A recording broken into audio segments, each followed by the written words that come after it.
एक बच्ची की माँ नहीं थी। सौतेली माँ उस बच्ची से हर काम करवाती थी। 4 बजे भोर में वह बच्ची जागकर स्कूल के समय तक हर काम करती थी। उसके बाद स्कूल जाती थी। सौतेली माँ अपने बच्चे को टिफिन देती थी, लेकिन उस बच्ची को टिफिन भी नहीं देती थी। लेकिन बच्ची को कोई ऐतराज नहीं था। पिता कभी महीने में कमा कर घर आता था। उस बच्चे की सौतेली माँ काफी मान जान करने लगती थी। पिता के जाने के बाद फिर वही कार्य करवाती थी। बच्ची पढ़ने में तेज थी, धीरे धीरे बड़ी हो गई।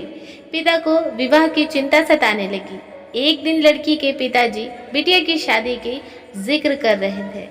सौतेली माँ ने कहा कि हमारे रिश्ते में एक लड़का है, दहेज भी नहीं लेगा, थोड़ा गरीब है, परिवार ठीक है। लड़की जो कि पढ़ना चाह रही थी, लेकिन जबरदस्ती मंदिर में विवाह करके उसे उसके ससुराल भेज दिया गया। लड़की जब ससुराल गई, उसे अपनी बदनसीब किस्मत सोचकर कुछ बोली ही नहीं। लेकिन लड़के ने कहा कि आप बुरा न मानो तो एक बात कहें। वह बोली कि आपके साथ जीवन भर रहना है, आप जो कहोगे हम मानेंगे। लड़का बोला, जहाँ से पढ़ाई छोड़ी है वहीं से आप शुरू कर दीजिए। हम गरीब जरूर हैं, लेकिन गवाह नहीं हैं।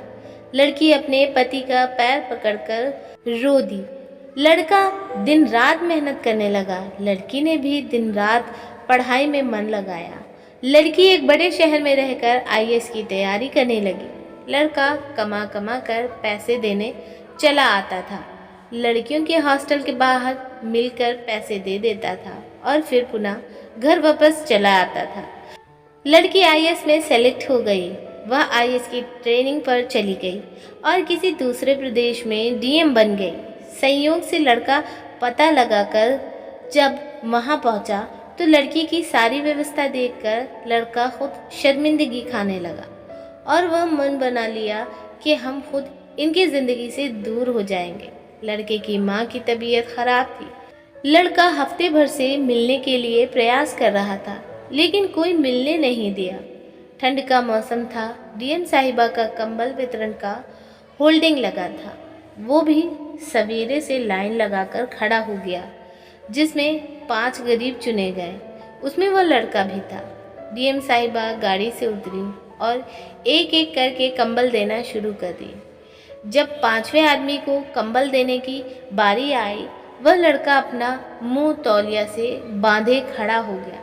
डीएम साहिबा जैसे ही कंबल हाथ में दी, लड़के की आंखें नम हो गई और धीरे से बोला कि साहब, हमारी माँ की तबीयत खराब है, माँ को यहीं लाया हूँ। आप सरकारी अस्पताल में फ़ोन कर दीजिए जिससे मेरी माँ का सही इलाज हो सके। डीएम साहिबा आवाज़ को पहचान ली और हाथ पकड़कर रो पड़ी और बोली कि आप कब आए, मुझे बताया क्यों नहीं? माँ जी कहाँ हैं? उसने इशारा किया। इतने में वह खुद चल दी। अपनी गाड़ी में सबको बिठाई, अपने आवास ले गई। तत्काल सबके ठंडक के कपड़े खरीद कर लाई। लड़का बोला कि आप बहुत बड़ी अधिकारी हो गई हैं। तो वह बोली कि तो क्या हुआ, आप हमारे पति थे और हैं। आप लोगों को हम कैसे भूल जाएंगे? आप मेरे लिए दिन रात मेहनत किए। आपकी देन है कि मैं यहाँ खड़ी हूँ। यह सुनकर लड़की की आंखें नम हो गई। इतने में डीएम साहिबा भी अपनी आंखों के आंसुओं को रोक नहीं पाई और अपने पति के गले से मटकर रो पड़ी और अपने परिवार के साथ रहने लगी। तो दोस्तों, कैसी लगी आपको ये छोटी सी वीडियो? हमें अपने सुझाव कमेंट में ज़रूर लिख भेजिएगा। और यदि ये वीडियो आपको पसंद आई है तो जाते जाते लाइक ज़रूर कीजिएगा। हम आपको मिलेंगे एक और नई वीडियो में। तब तक के लिए धन्यवाद। आपका दिन शुभ हो।